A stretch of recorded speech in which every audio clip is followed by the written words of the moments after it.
ومن أحسن قولا ممن دعا إلى الله وعمل صالحا وقال إنني من المسلمين.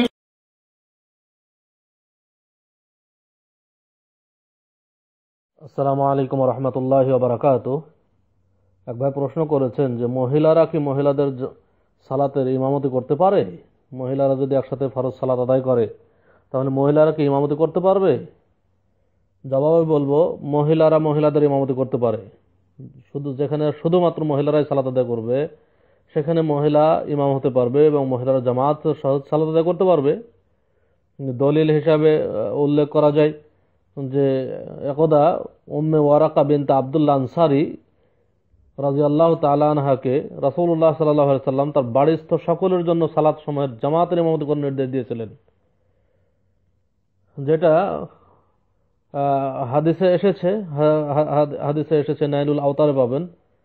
নাইলুল আওতার 4 খণ্ডের চতুর্থ খণ্ডের 63 নম্বর পৃষ্ঠায় পাবেন। আর একটা হাদিসে এসেছে যে আয়েশা রাদিয়াল্লাহু তাআলা আনহা আজান ইকামত সহ মহিলাদের জামাতে কাতারের মাঝখানে দাঁড়িয়ে ইমামতি করতেন, যেটা বাইহাকিতে এসেছে। বাইহাকি প্রথম খণ্ডের 408 নম্বর পৃষ্ঠা হাদিসটা রয়েছে। অতএব বেশ কিছু হাদিস রয়েছে মহিলারা মহিলাদের ইমামতি করতে পারে এবং আয়েশা রাদিয়াল্লাহু তাআলা আনহা মাগরিবের সালাতের ইমামতি করেছেন, এরও দলিল রয়েছে। ইনশাআল্লাহ এটা দলিল সম্মত, মহিলারা মহিলাদের ইমামতি করতে পারে, জায়েজ।